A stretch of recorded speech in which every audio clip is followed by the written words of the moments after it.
Raider Nation. Thank you for joining us on the Only Nation podcast.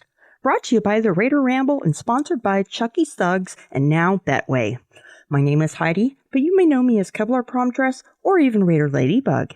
I'm here with T3RaiderFax, and we're ready to talk some Raiders football together with our special guest, Peggy Holmes.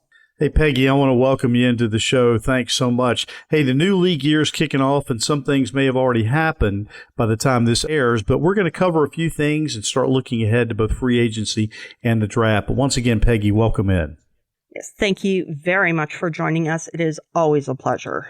Always. And Tom, I know you got some thoughts about the biggest one for the Raiders so far, and it didn't even happen to us, and of course, Mac to the Chargers. Yes, we will discuss that and a few other things as well. Today on the show, we'll talk about free agency, and we'll talk a little bit more in detail about our respective wish lists. Then we'll take a look at the draft board and see who's moving up and who's moving down. And also, T3 is going to take on Roger Goodell and the NFL as a whole. Okay, Raider Nation, we've already given away a customized Raiders jersey, but there's more great stuff coming up. Here's how you can get in touch with us throughout the off season. Give us a call on the Only Nation podcast voicemail line at 904-701-8667. That's 904-701-8667. You can also check us out on the web at onlynationpod.com. Here's the latest Raider news.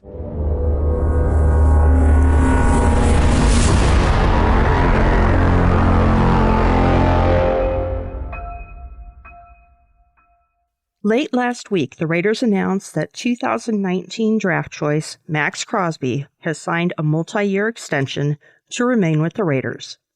He is the first of the team's 2019 draft class to sign an extension, and it certainly solidifies his place on the team. Raiders head coach Josh McDaniels had this to say about Mad Max. Maxx Crosby exemplifies the characteristics of a Raider. His work ethic and leadership are unmatched, and we're thrilled that he will continue to be an important part of this organization for years to come. It's an exciting day for Max and for Raider Nation. Well, of course, Crosby was our answer when Matt got traded to the Bears, and I've watched him grow as a leader, team leader, and a player. And there are a few things I would like to see him do better, but let's face it, he's getting double and triple teamed a lot. And that goes to our absence of a beast in the middle. But I'm so happy for him, and the Raiders organization should use this opportunity to help him to grow in his technique and how he gets past all that double and triple teaming. You know, I heard something interesting this week on the Los Angeles morning program, and it really brought to light how much Max has really progressed. And the comment that was made was he not only has shown consistent effort throughout the games, but he has also been a warrior in practice.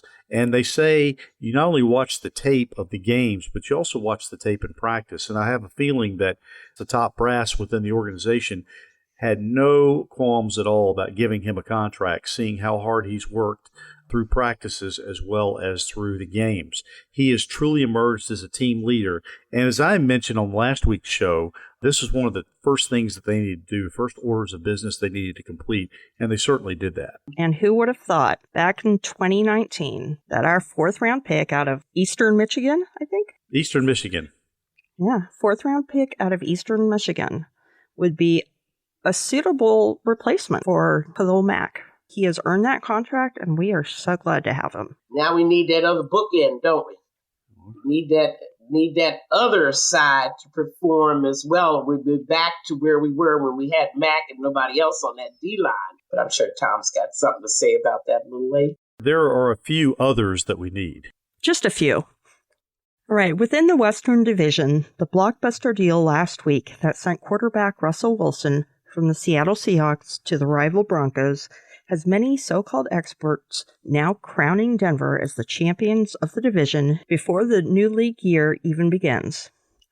This is the same Broncos team that has missed the postseason each of the past 6 seasons and is in the same division as 3 other really good quarterbacks. The hype train is off and running. And it's funny how it happened just almost instantly. As soon as his signing was announced, people were coming out and saying Denver's going to win the division, Denver's going to the Super Bowl, and that Russell Wilson's going to make all the difference. This is a guy who his game has declined over the last couple of years, and he's just not the same quarterback that he was. I'll also remind everybody that he is the same guy who, when they put the game in his hands in a Super Bowl, threw a critical interception. So people just need to kind of slow their roll a little bit. There's more to the Denver Broncos than just Russell Wilson. They're not going to live and die by him, but he by himself is not going to take this team to the promised land either. And one thing I wanted to add about that, I went and did some research on Denver's new coaching staff. Of course, Nate Hackett is the new head coach out there. I mean, somewhat considered an offensive guru. But then when I started looking at that staff, I started seeing guys that never performed in the positions they're in now. Quarterback coach. They did bring in Kubiak. But other than that, the rest of the offensive staff has zero experience, including the offensive coordinator. And I'm just wondering how that's all going to work out. Russ is Russ, but Russ with the Broncos is not going to be Russ with the Seahawks. It's going to be a different look, different offensive scheme. And it'll be interesting to see how they develop that offense around him and whether those weapons that they have are really wanting or can be brought up to speed by Russ's skills. I have all the faith that Russ is going to do his best there, but I'm looking at offensive staff and I'm saying to myself, what are they going to do with Russ? How are they going to game plan for him? How are they going to scheme for him?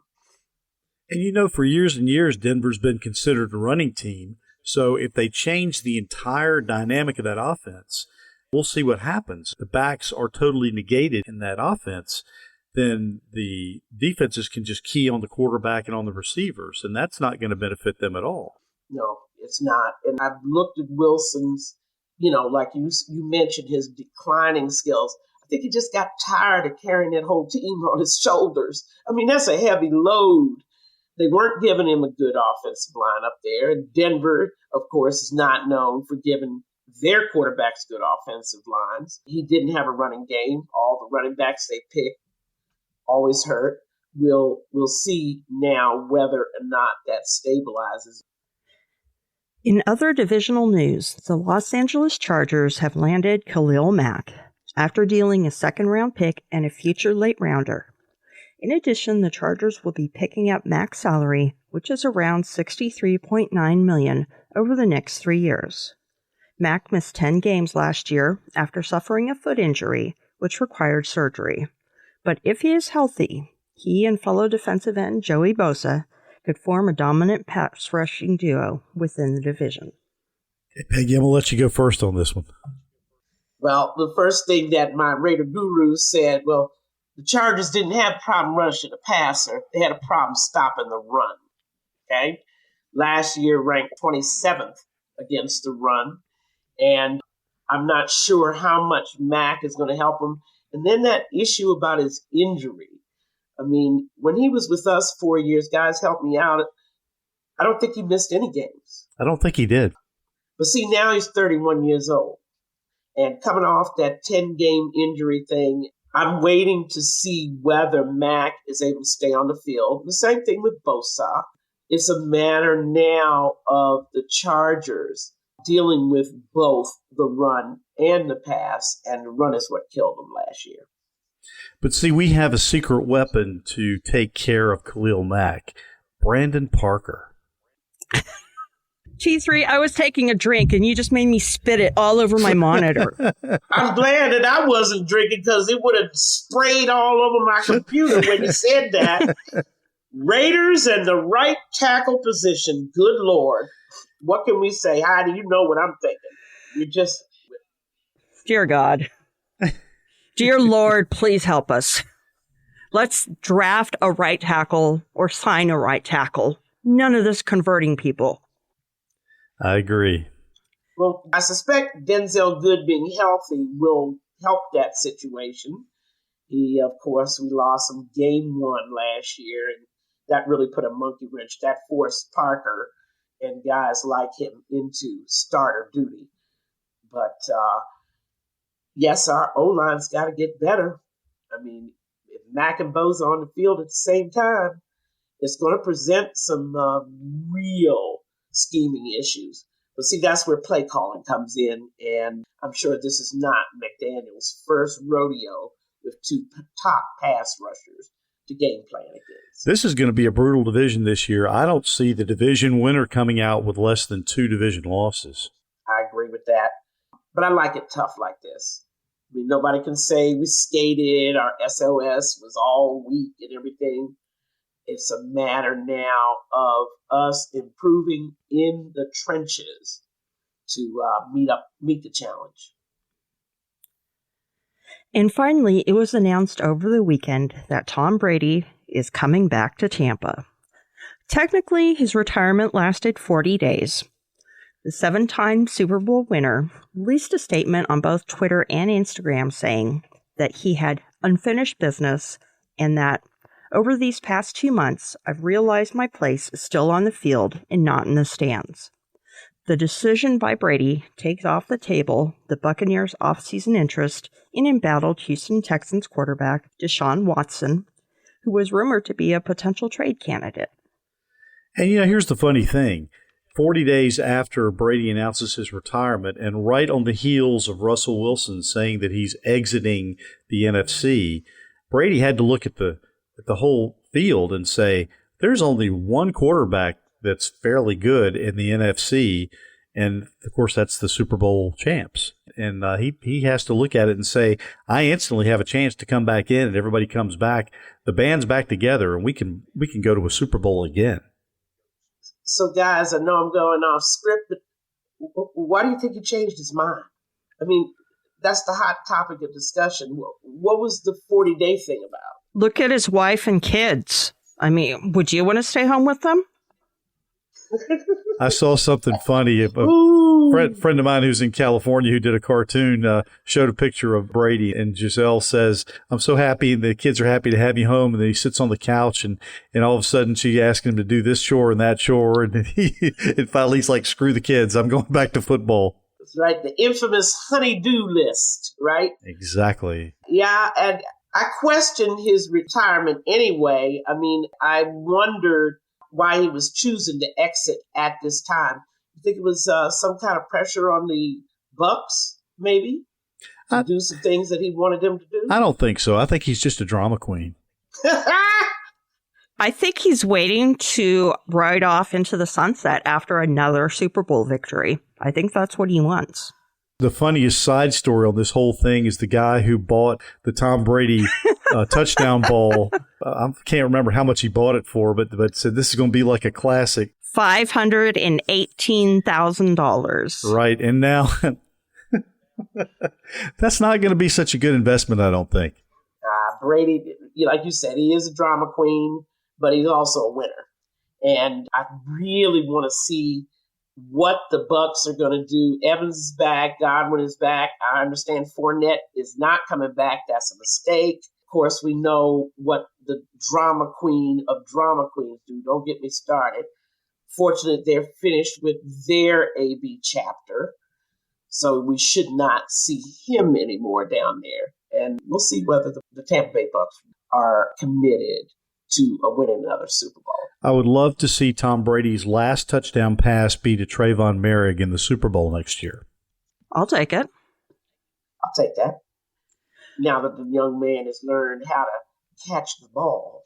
Well, I was telling Andrea that if somebody spends $518,000 on a football, having it worth nothing really doesn't matter, because if they can afford to spend that much, they can afford to lose $500,000. Right. Probably true. Put it on the fireplace, mount it on your wall. I have a Tom Brady touchdown football, so he shouldn't lose too much except resale value. I want to check the air pressure on that ball. Yes. Oh, without a doubt.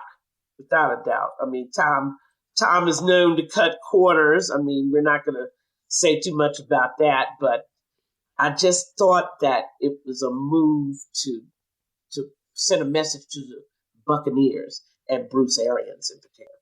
I don't think so. I think he was just playing things up like he does. He did the same thing when he was getting ready to leave New England, and he had all this foreshadowing and all this mystery, and all of a sudden he was gone. So I think he did the same thing this year. Well, we'll see whether they're competitive in that NFC South once again. So in our first topic of discussion, we're going to look at the free agents again. What should the priority be for the Raiders? Have some things changed over the past couple of weeks? Let's break it down. All right, now in some shows I've been hearing that the Raiders are going to go all in so they can secure the services of J.C. Jackson to lock down one of the two corner spots for the Raiders. Now, we all know that the defensive back end needs some shoring up. We also know that with Mahomes, Herbert, and now Russell Wilson all in the mix within the division, secondary play is going to be a primary and ongoing concern. Now, if the Raiders do get Jackson, that would be great. My concern, however, is that the offensive line still needs to be addressed. If you go cheaper with Stephon Gilmore, you're still adding a quality defensive back who has Patriot ties and who will come much cheaper. And with that additional spending money, the Raiders could bring in not just one, but two offensive linemen. And the two I like, and I mentioned them both last week, are Morgan Moses from the Jets to fill one of those voids at tackle, and New England free agent Ted Karras potentially to be a starter at guard and certainly to add quality depth all along the line. So if I were the Raiders, I would make those moves now. Gilmore, Moses, and Karras, and then just focus on bringing in a young receiver via the draft. I really kind of agree. I still think you didn't mention my position that I think the Raiders really, really have to pay attention to, of course, is defensive tackle. And you want to get a young guy in the draft, okay, you're going to have to go with the learning curve. But with those three quarterbacks in the division with us, I'm thinking of vet. And I'm not sure who's available. I haven't looked down that list. And I like your idea about Gilmore. I even read something where Matthew from the Kansas City might be coming. Right, Honey Badger. Yeah, that was, as of this afternoon, a real possibility. Yeah. So, yeah, that the secondary needs shoring up, but the real attention needs to go to the rush. And hopefully Graham understands this. I'm really worried about Max out there on island by himself getting double and triple teamed because they don't fear anybody else on our D-line. Well, we still do have Ngakoue for this year because he signed a 2-year deal last year, right? Right, that's correct. I think he's here for 2 years. I mean, he got after the Eagle game midseason, he just disappeared. I don't understand that. I really don't. I mean, he beasted out in that game, and that was it for him for the season. I just didn't see the kind of contributions prior to the bye, after the bye. And that's when you need your guys to step up the most. Part of that, I think, is the Gus Bradley scheme. You know, he never blitzed very much. I think the Gus Bradley philosophy was always bend but don't break. So we're going to let the defense bend as much as possible and then stand up when we need to. Whereas I think and I hope that the new Patrick Graham philosophy is we're going to go back and we're just going to punch you in the mouth. We're going to take what we want and we're going to do things and exert our will, which is something that we haven't done. Not to say that one philosophy is better than the other, but the Gus Bradley philosophy only worked to a certain extent last year. And that's to be true by just looking at the statistics. I mean, we still were 25th in points allowed, almost 450 points. And, I mean, if you talk about bend, don't break, I thought that meant that once they get inside the 20, then that's when you really got stout. But that didn't happen either. The Raiders were 32nd in red zone points allowed. An incredible 80% of all teams who got in the red zone against us scored something. We got to change that. That dynamic has to change. Certainly does. And flipping over to the other side of the ball, where do you see a number one wide receiver coming in? Free agency or draft? Well, the only free agent receiver I'm even remotely interested in is Allen Robinson. But when I look at all the others, I think that we could get a good receiver in the second round of the draft.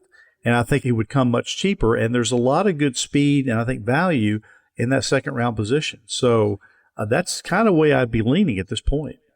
Yeah, and see, you mentioned Allen Robinson, and of course, not a favorite of mine. Don't ever draft him for fantasy. Whatever you do. Allen Robinson has underperformed every year since he left the Jags. Now, I know some people are looking at the fact that he's not been with really good teams, but I'm just not wowed by him. I don't think he's a number one. I don't think he's a field stretcher. And I certainly don't think defenses are afraid of him. But what about Kirk? What about Kirk in Arizona? Christian Kirk. Yep. He is, he can buy a lot of Girl Scout cookies this year. I think he's going to be available down the line a little bit. I don't think he's going to get instantly picked up by a team. I could be wrong, but I think he's going to be out there on the board for a while. Probably. And I just thought he just got way overshadowed first by Larry Fitzgerald and then when they bought D-Hop down there. I just don't think you've seen what Kirk can do. But again, I like your idea. I don't like spending a second round pick because I really had second round in mind for O-line. But maybe the Raiders will surprise you and pick up somebody good. You know, the thing about it is with the O-line, and we've talked about this before, I think that we need to bring in some seasoned veterans. We have a lot of young guys right now for the offensive line. What we need is some quality depth, some seasoned depth. Now, I'm hoping that we can hang on to Nick Martin for another year. That would solve some of the problems there. And I really hated that we turned back on Jimmy Morrissey. I would have loved to have seen him sink into the team from a depth standpoint, maybe even become a starter. And, John Simpson, he needs to step up this year. But again, we've still got some good young talent on the team. We just need to bring in some vets now. Yeah, you're probably right. And you're absolutely right. I mean, I think we've heard the last from Incognito, I believe. Yeah. I know he's a free agent this year. I don't believe they're going to bring him back. I honestly believe that you're right. Veteran leadership is what's lacking. Particularly next to another rookie, Mr. Leatherwood, and you have an unproven guy and a new guy next to each other. That line's going to get torn up.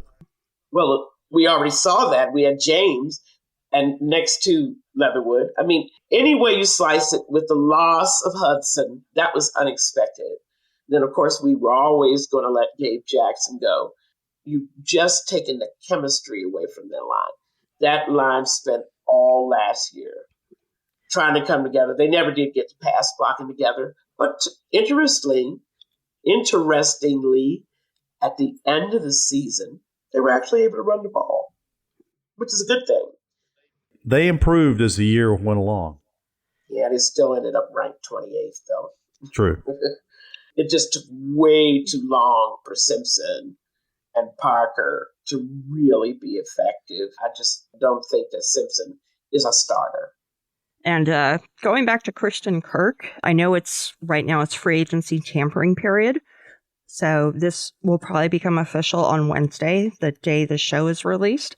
Christian Kirk is signing with the Jaguars. 4-year deal up to $84 million. Interesting. So we take him off the board, and the Jags have been doing some shopping. They have indeed. Yeah, that's according to Ian Rappaport. I wouldn't have mind picking him up. I really would have liked to, but he's off our board now. Okay. So I guess we're left, and there's a reason why Allen Robinson is still there, by the way. I think there's also a reason why DJ Shark is still there, too. Yes. I mean, maybe you're right, Tom. We're just only going to find what we really want in the draft. You know, we thought we had that nailed down, and things just went wrong very bad last year. So we're back to start again. Yeah, and I just looked at all the free agents that were out there from the receiver standpoint, and I just wasn't that impressed. I would have loved to have had Devontae Adams. And I would have done what we could do to bring him in and pair him up with Derek Carr. That would have been just off the chain. But, beyond that, I just really wasn't enamored. Like I said, Allen Robinson was the only guy that I was really looking at. And Peggy, I know you've got issues with that. And I understand those issues too. But he's the only other one that I saw. I think for the rest of them, we're just going to have to refer to the draft. You're right about that. And for our second topic to discuss, let's look at the upcoming draft. Should the Raiders trade up or trade back in round one? Who should the team be targeting? And what do we each hope that the team will come away with? All right, Peggy, I'm going to let you go with this one. I'm going to start with my mock draft strategy. I am going to trade what I can, players, picks, whatever, to move up to get one of Philly's picks, either 14 or 15, and try to see if I can get Davis. I'm not sure he's going to be there. I'm a little wary about that. If I'm really nervous, I could approach the Giants for number 5. Of course, people will say that's just too big a move for a guy like Davis, but the pickings are slim as a drop-off after him. But some quality DTs in the draft. That's where I'm going first round. All right, first, and I'm going to totally agree with you there. Let me say, as the host of the draft, it would be absolutely sad if the Raiders did not have a first-round pick. So you can't give it up, at least not this year. Now, at number 22, Jordan Davis, the defensive tackle out of Georgia, is the guy that I really want. Now, hopefully he'll still be there at 22.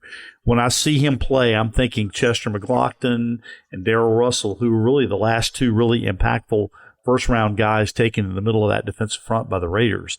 Now, if Davis is already off the board, I like Washington corner Trent McDuffie. I like inside linebacker Devin Lloyd out of Utah. And then also outside linebacker Nakobe Dean, Davis's teammate at Georgia.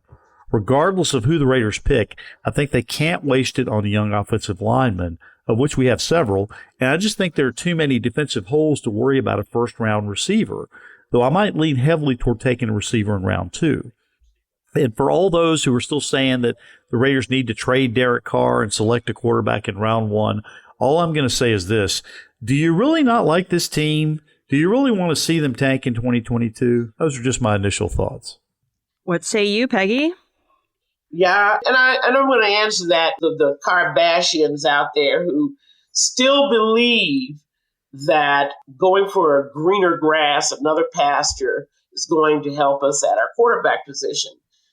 What we need to give Derek, now that he has a quality offensive coordinator, which he has not had since Bill Musgrave left, what he needs to do to fix certain things, which I know he will with Carr, but Carr needs a defense. He's never had a defense ranked any higher than 22nd.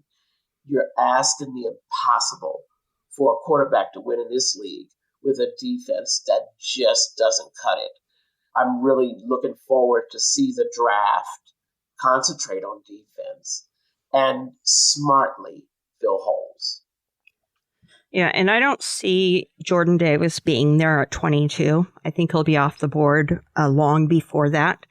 But if we can trade up to get him, if he's still available, maybe around, the 10th pick or something, if we can trade up that way and grab him, I am all for it. And I mean, that would be the right move.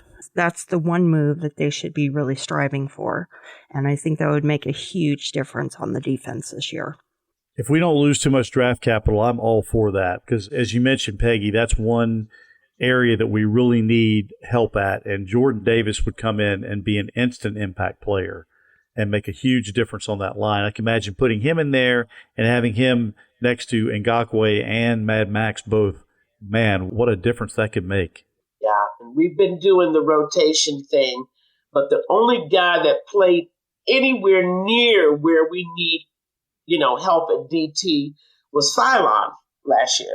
And unfortunately, he got injured towards the end, but I didn't see what I wanted out of Quentin Jefferson. I still didn't see it out of Solomon Thomas. I'm not seeing a guy that commands a double team and that offensive coordinators are scared of.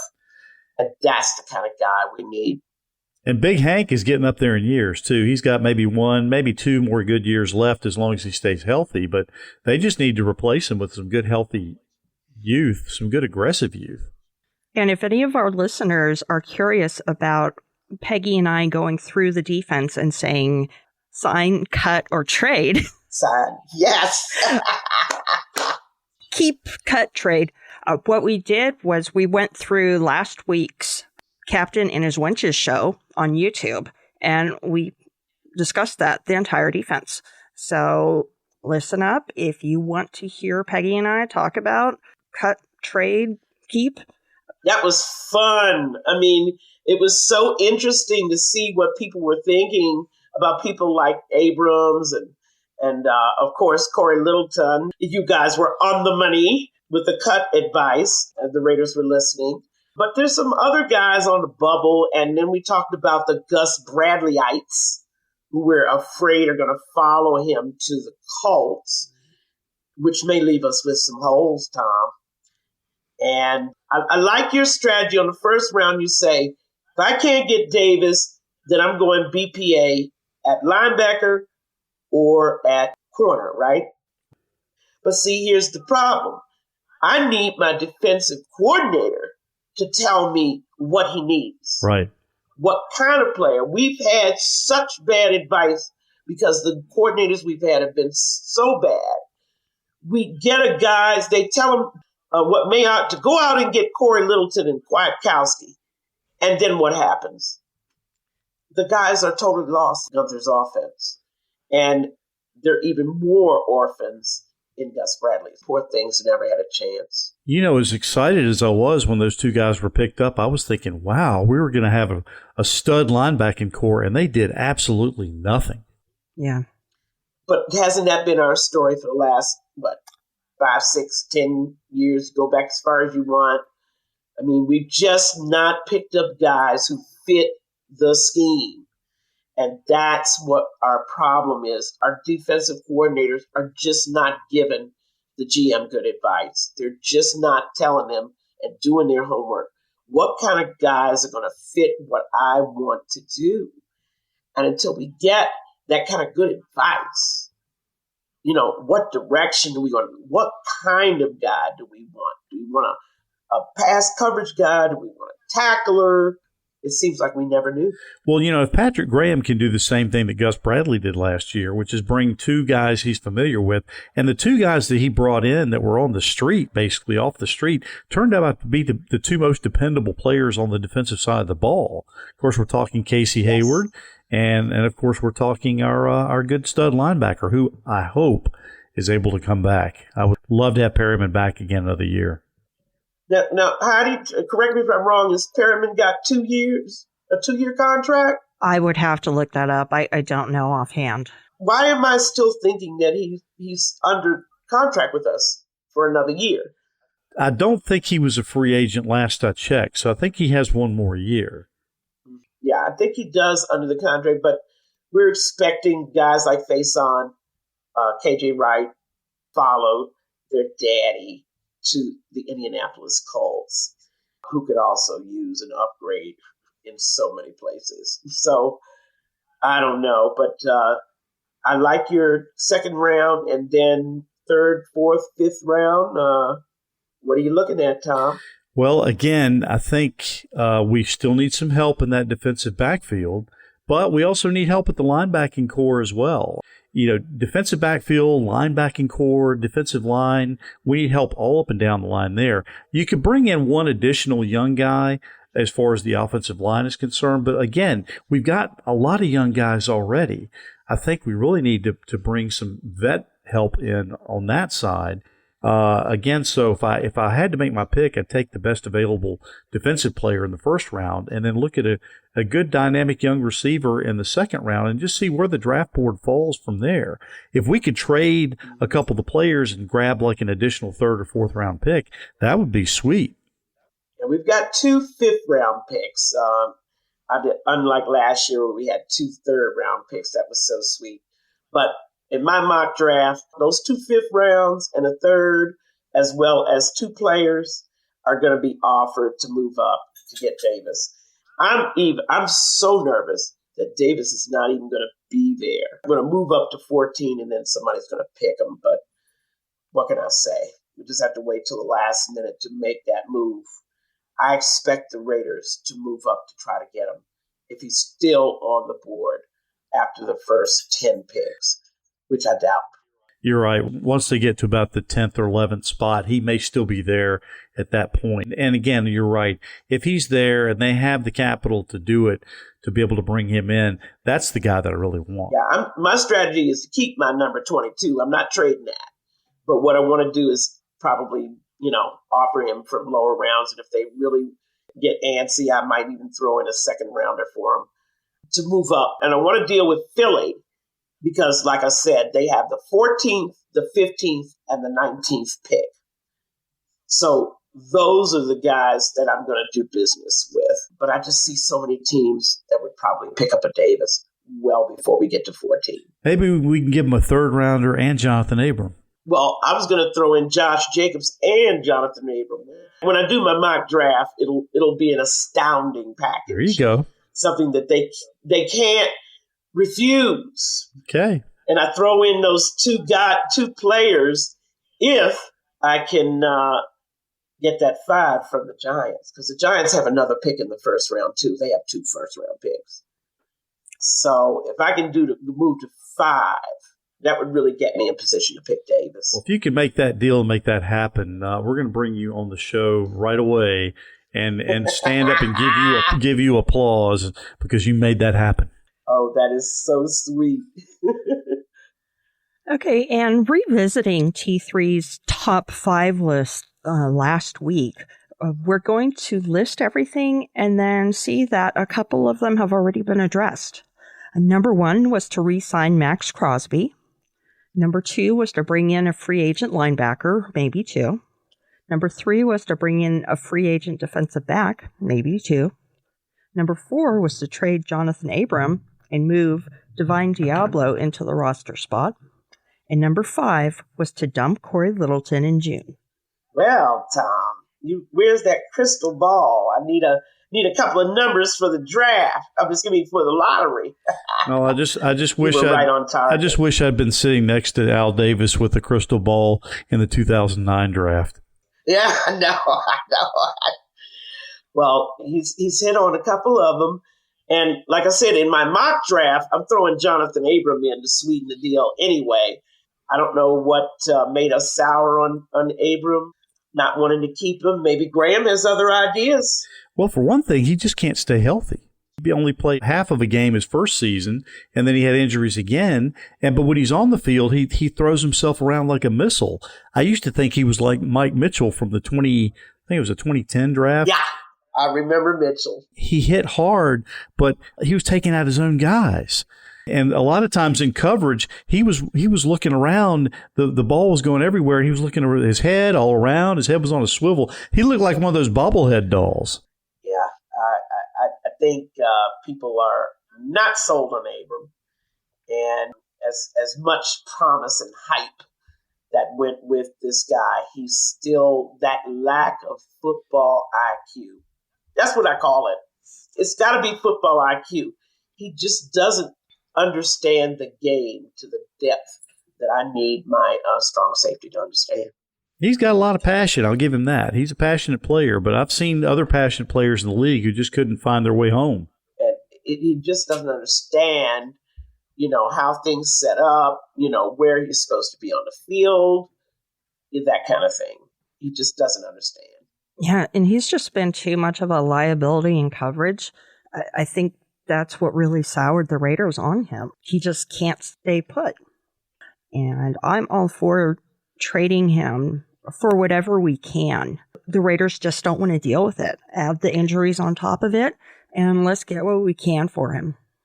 Yeah, that's too bad, because I had envisioned him as a secret weapon, since we know he can't do pass coverage. I was almost thinking, let's train him to be a stud blitzer, since he likes to tackle and wrap up. And the Raiders have no pass rushing capability from any spot but D-line.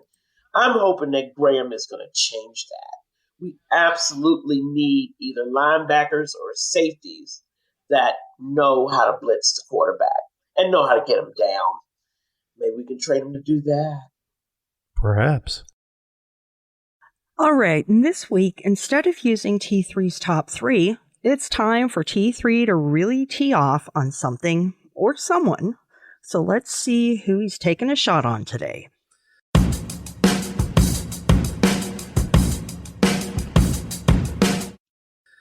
Okay, now, recently the NFL came down hard on Atlanta's star receiver Calvin Ridley and suspended him for the entire 2022 season for betting on football, despite the fact that he was betting while he was injured at home on the couch and away from team facilities. And he was basically betting parlays where you pick several teams and several games and hope they all hit. Now, the first thing I will say is that now that the NFL is in bed with quite a few sports betting groups, you knew that inevitably some player or players were going to become involved in this. We also know that the only way the NFL can keep its players from doing this is to severely crack down on the players and give them this sentence. So although it may seem severe, I think the NFL did the right thing. Now they just need to stay consistent. But where I really take issue is on another stance the league has taken or not taken, and this is one that relates to domestic violence and sexual misconduct. So let's take a look at the recent history of the league, and I'm going back to 2014 now. In 2014, we all saw the horrific video of Ray Rice punching his girlfriend, fiancée in the jaw in a hotel elevator, and all he got was a 2-game suspension. And he might not have even gotten that if it hadn't been for the video. Adrian Peterson was charged with felony child abuse and got 6 games. Greg Hardy beat up his girlfriend and got a 10-game suspension, which was ultimately reduced to 4. Ezekiel Elliott got a 6-game suspension for punching women. So the NFL has not been taking domestic violence issues and findings nearly as seriously as this whole betting thing. Now, the NFL's made it clear that it's all about protecting money and the cash cow, and it doesn't really matter if a few people get beat up and or abused along the way. If the league wants to hold players accountable and make sure they don't bet on games, okay, I'm good with that. But don't tell me that the league represents and supports women and is working to eradicate domestic violence by handing out smaller punishments. Felony domestic abuse does not matter to the NFL. Let me say that again. It does not matter to the NFL. Now, I've never been a fan of the league under the leadership of Goodell, and I think this is just another example of why this leadership needs to change. Get rid of Goodell now and start suspending players for an entire year. If you can do one, you can certainly do the other. And I want a lot of our female fans to chime in. What do you all think? Give us a call and let us know your thoughts. What do you think should be done? And I'll leave you with this. And if you want to call this a mic drop moment, well, then here it is. If you want to see class, equity, and fairness, but with a tough edge, put in Amy Trask as the new commissioner of the NFL. And I'm not saying that simply because of her past connections with the Raiders, but she is a person who has long been connected with the NFL, has a strong legal background, and could confidently stand on that platform and help institute changes. And so I have just now teed off on Roger Goodell and the NFL. Here endeth the lesson. Bravo. There's definitely inequity in handing out punishments. And see, I've always been an advocate of an independent disciplinary board. I think that the commissioner's office has too many conflicts of interest. There's too much bias in favor of the owners and the players as well. They're influenced by too many people. Take it out of his hands. Give it to an independent disciplinary board that's represented maybe by former players, to lawyers, to referees, whatever. The composition of the board, nobody should be working for the NFL, and then send all those cases there. I think that that's the way to go to get these punishments more equitable and more reasonable. Yeah, and I'm totally with T3. I don't have a problem with them suspending him for at least a year for gambling. That's something that you do not want players involved with at all, even if they're on injured reserve. But the domestic violence punishments pale in comparison to something like that. You know, Ridley did not hurt anyone. He did not cost his team a game. But there are NFL players that are beating up on their significant others. And that's just a little slap on the wrist. And that's not acceptable. Back when Ray Rice did that to his then fiance, now his wife, if it wouldn't have been for that video, he would have definitely gotten off. And that was right around the time that Josh Brown from the Giants also got violent with his wife. And it was a bit of cancel culture that got both those guys out of the league. But the official punishment from the league was almost non-existent. And that's something that the NFL really needs to work on. Advocate for the women, advocate for the significant others, and stand for what's right. And Heidi, let me add on to that. The commission's got a big decision coming up what to do with Watson. Because even if he settles those lawsuits and so on and so forth, there were no criminal charges brought. The issue of sexual aggression, not violence, but sexual harassment, sexual abuse is in play with that whole case. I'm a Watson fan, but I really want to see how the NFL handles this, especially where he has actually settled a case. Maybe not admitting any wrong, but definitely admitting that the woman had enough to win her case. I think it's all simply a matter of money. What decision is going to benefit the NFL most and make it the most money? And that's the bottom line that Goodell looks at. He has to. That's his job. That's the only bottom line he cares about. Only bottom line that the owners care about. He's getting them money. That's all they care. Give us a call at 904-701-8667. Leave a voicemail or text message at that number, or send in a message via social media, and we'll share your thoughts. I've had a great time as usual. Have me on again. And, we'll talk about some of the real tough issues. It's always a pleasure to be with two of my favorite people in Raiderland. Peggy, thanks so much for coming in. We appreciate it. All righty. Always a joy doing a show with you, and hop on anytime and we will have you. So thank you again. All righty. Thank you. Thanks so much. All right. Bye-bye. Bye. There we go. You were going to pull up a call? Hey, y'all. It's California Dave. Just wanted to touch on a few things. I guess y'all's last podcast, the Russell Wilson news hadn't broke yet. And I'm excited to see him in the AFC West, to be honest with you. This reminds me of back in the day with the Dave Craigs and the Jim Zorns and the Jim Plunkett's and the Dan Fouts when the AFC West was the Wild Wild West. I really think that it's going to be an exciting year as far as our conference goes. You know what I mean?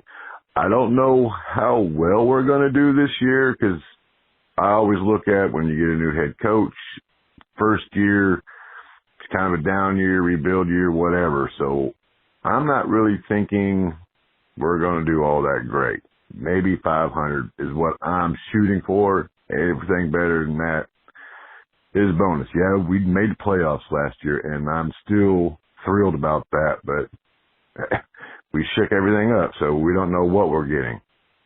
Draft. I guess I'm not as high on Jordan Davis as the rest of the nation is. His running buddy, Wyatt, is the guy I'm looking at. That's I guess the one that, I would love to see in silver and black. Number one, wide receivers. I can't really remember the last time Josh McDaniels has actually cultivated a number one wide receiver, so I don't see why everybody's so hyped up about that when that's really not his offensive style. I don't really see us going after anybody, at least not any big names, and I don't see us using a first round draft pick on one. Kind of hope to see Alec Ingold during his recovery. I think he will really help out our running game because that's really when our running game fell, is when he went down. So I hope his recovery is going well, and I hope we keep him. I don't know. I haven't really heard anything about him lately. So y'all keep up the good work, man. This is California Dave. Peace out. All right. Thanks for calling, Dave. Unfortunately, since the time you left that message last week and today, Alec Ingold will not be tendered a new contract this year. And so we're hoping that the Raiders will bring him back, hopefully for a lower price. But as of right now, he's not part of the Raiders' plans. I'm not happy with that at all. I think he is a great team player. I mean, he was a team captain, and we're getting rid of him. Just one bad injury, and that's it. I really hope he sticks around, but unfortunately, it looks like he might not. We'll just have to see what kind of plan they have for him, and I think they're developing an offensive plan. We just don't have any idea what that is. And Heidi, you're right. I hope that maybe Ingold can come back at a lower price, perhaps. But having not tendered him, that was a big blow, I think, to the locker room as well as it was to the rest of Raider Nation. I agree with you, Dave, on the offensive side of the ball as far as receiver goes, but we'll just have to see what happens in the draft. Again, I'm looking toward the second round to maybe pick up a dynamic young receiver. We have a number one right now. His name is Darren Waller. And, of course, we have Hunter Renfrow as well. Got some other pieces. I still hope that Brian Edwards can step up and be the guy that we always hoped he would be. But, again, I'm not so sure. Now, as far as Mr. Wyatt goes in the draft, I think he's going to go top 3. So I don't think he's going to be available. You're right. He's a dynamic player. But I think we've talked at length about Jordan Davis. I think we're all kind of in agreement that we need a young dynamic guy across the front of that line, or at least somebody in the linebacking core. So all that, it will be interesting to see how things fall and what scheme Patrick Graham has and who he wants to bring in. All right, T3, and what's going on with Raider Roots this week? Okay, this week we are going to rip off the Band-Aid and get the Mike Shanahan era out of the way. Now, what happened to him and the team in 1988 was not totally his fault, but a lot of it was. So we're going to revisit the year 1988 and then move past it. All right, sounds good. I already listened to the episode. It's another fantastic one. Well, thank you. All right, T3, and how about we find out what we do or don't know?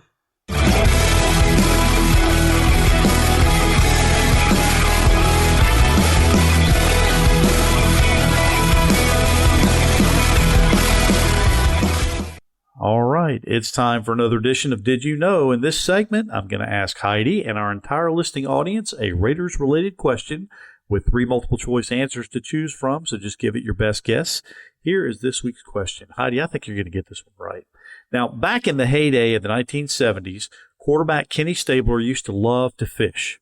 One of his best friends on the team would often travel down to Alabama, the part affectionately known as the Redneck Riviera, during the off-season and fish with his buddy. Who was this Hall of Fame Raider? Was it A, Fred Blitnikoff, B, Ted Hendricks, or C, Dave Casper? Dude, that's like not even fair. I'll give you a hint. It wasn't Ted Hendricks. He was not one that I was going to guess. I need to get a quarter and just flip it. Shall I give you one more hint? Sure. To the best of my knowledge, Freddie Blitnikoff was not a fisherman. Okay, so yeah, I'm going to guess C, Dave Casper. You are absolutely correct. Dave Casper, C, is the correct answer. You see, I told you were going to get this one right. I know, I've been missing them lately, so I really needed to get one in the win column. Well, you got it. And that about does it for this week on the Only Nation podcast. If you'd like to help support the show, you can send in a donation at paypal.me/onlynationpod. You can find me, Heidi Stabbert, on social media as @KevlarPromDress on Twitter and Instagram, or Heidi Stabbert on Facebook. You can also find me on YouTube on Captain Jack Rackham's channel every other Tuesday night. I joined the DC wench Peggy Holmes, our special guest today, and Andrea Trask on the Captain and His Wenches show. And I know that Peggy had to duck out a few minutes early, but thank you so much for coming on with us. We loved having you. Yes, Peggy, certainly. We want to thank you for coming in. Raider Nation, even though it's the off season, keep up with us and we'll keep you up to date on all the Raiders' comings and goings. Send us your name and address so we can send you some free Raiders swag and podcast stickers. Call us and tell us what you want to know. Throw us an interesting nugget that we can use on one of our upcoming episodes and become a part of what we're doing here. Remember, this is the only nation, and we want you to be a part of it. So call us 904-701-8667. That's 904-701-8667. Call us now and join the Only Nation podcast family. There are 2 easy ways to find me on social media. You can send me a tweet at T3_sports703, as several of you do, or you can hit me up on Facebook at Tom, Thom Jones. I want to also thank you for all your continued support of the Raider Roots podcast. This week, we'll be going back to the year 1988. I know. We don't like to mention his name, but we have to get through the Mike Shanahan year, so that's just what we'll do. As always, we look forward to hearing from you. Until next time, everyone, go Raiders. We are not just a nation. We are the only nation. Raiders.